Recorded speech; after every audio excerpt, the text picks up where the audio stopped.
कई कई जीव ऐसे भी होते हैं जो भगवंत भजन में डूबे रहते हैं, सत्संग में डूबे रहते हैं, कथा में डूबे रहते हैं, संकीर्तन में डूबे रहते हैं, अच्छा काम करते हैं, मंत्र जाप करते हैं, तीर्थ जाते हैं, अच्छा भजन करते हैं, यज्ञ करते हैं, अनुष्ठान करते हैं, अभिषेक करते हैं, पूजन करते हैं, उसके बाद भी शरीर में रोग आ जाता है, उसके बाद भी शरीर कष्ट में हो जाता है, उसके बाद भी हाथ पैर कड़क हो जाते हैं, उसके बाद भी शरीर नहीं चल पाता है। तो कई लोगों ने पूछा कि ये तो अच्छा भजन करने वाला था, स्मरण करने वाला था, कीर्तन करने वाला था, तीर्थ करने वाला था, इसके साथ में ये प्रॉब्लम कैसे खड़ी हो गई? उसका कारण केवल इतना सा है, हमारे पूर्व जन्म का कोई पुराना कर्म रह गया था, वो कर्म आज हमको भोगना पड़ रहा है, उसको काटना है, उसको काटना है, उसको काटना। श्रेष्ठ कर्म।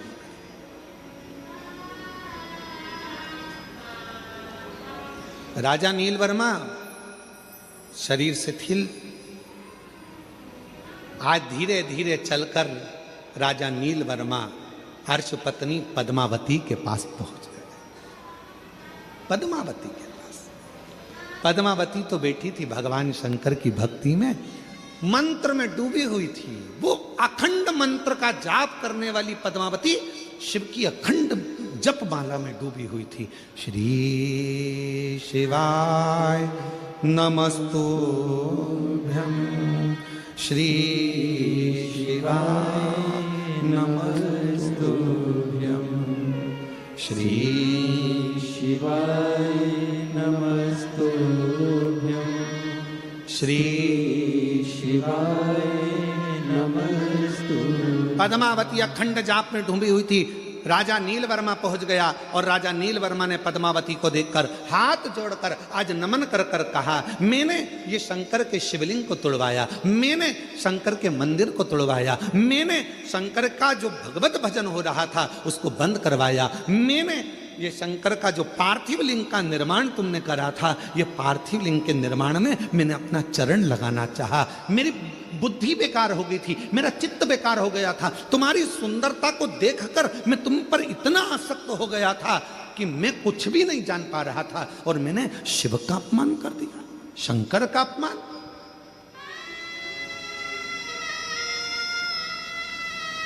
विनाश काले क्या बोलते हैं? विपरीत बुद्धि।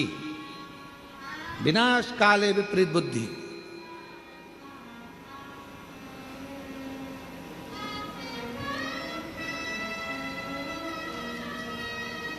एक कथा सुनाई थी, आप लोगों के स्मरण में है?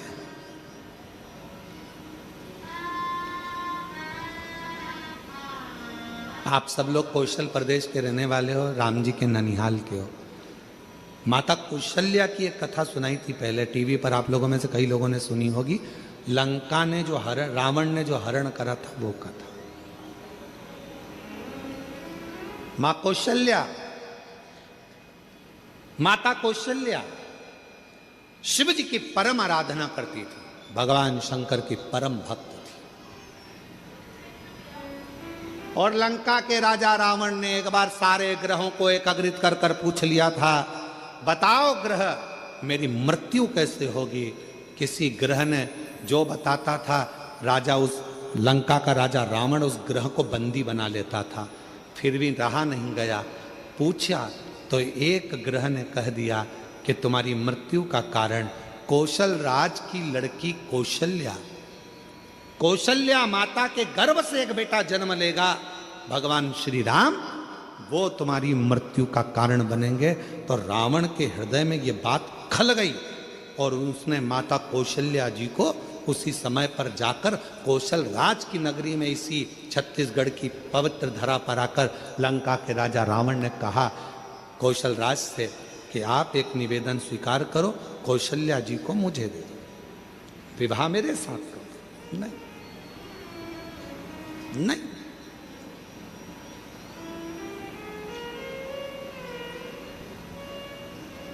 नहीं दे सकते।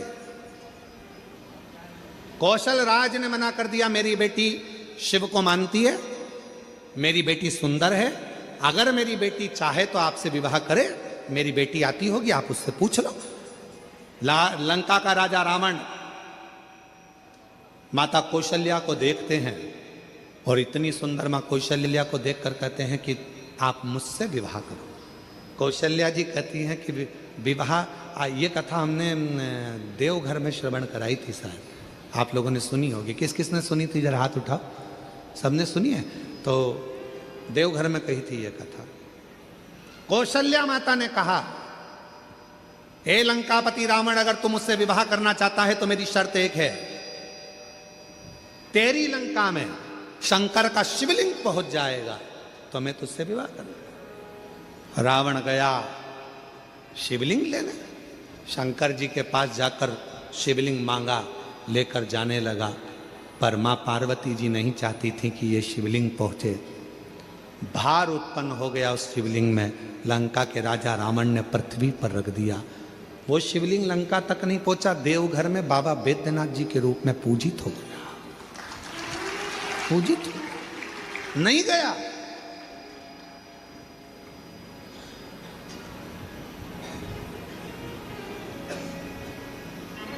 वो गया ही नहीं।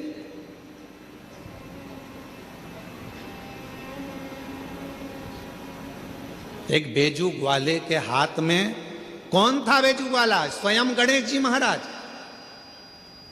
जिन्होंने उस शिवलिंग को अपने हाथ में लेकर 51 शक्ति पीठ में से जो एक मां सती का हृदय जहां गिरा था, उसी हृदय के मध्य में उस शिवलिंग को रख दिया था। रावण को लगा कि कौशल्या जी के पुत्र के कारण मेरे प्राण छूटेंगे, तो एक काम करता हूं, इस कौशल्या जी को मैं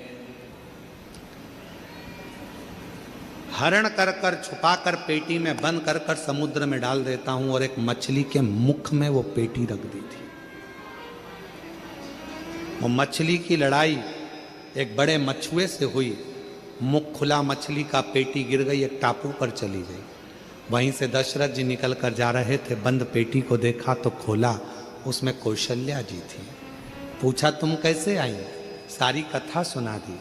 वापिस कौशल राज के पास में माता कौशल्या जी को भेजा गया और राजा कौशल राज ने दशरथ जी के साथ कौशल्या जी का विवाह पक्का कर दिया और उनके घर में राम जी का प्रागट।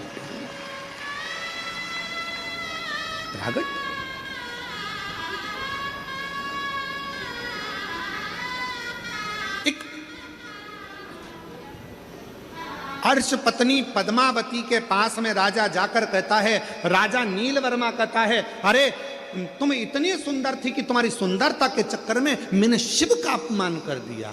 सुंदरता के और विनाश काले विपरीत बुद्धि, विनाश काले विपरीत बुद्धि। जब समय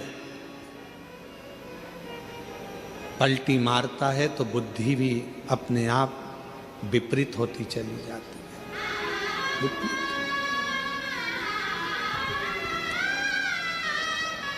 मेरी जीजियों, बुराई किसकी होती है संसार में? जम के बोलो। जो बहुत अच्छा होता है। तुम बहुत अच्छी हो, इसलिए तुम्हारी बुराई तुम्हारे घर में भी होगी और मोहल्ले में भी होगी। तुम बहुत अच्छे हो तो तुम्हारी बुराई ऑफिस में भी होगी, दुकान पर भी होगी, व्यापार में भी होगी।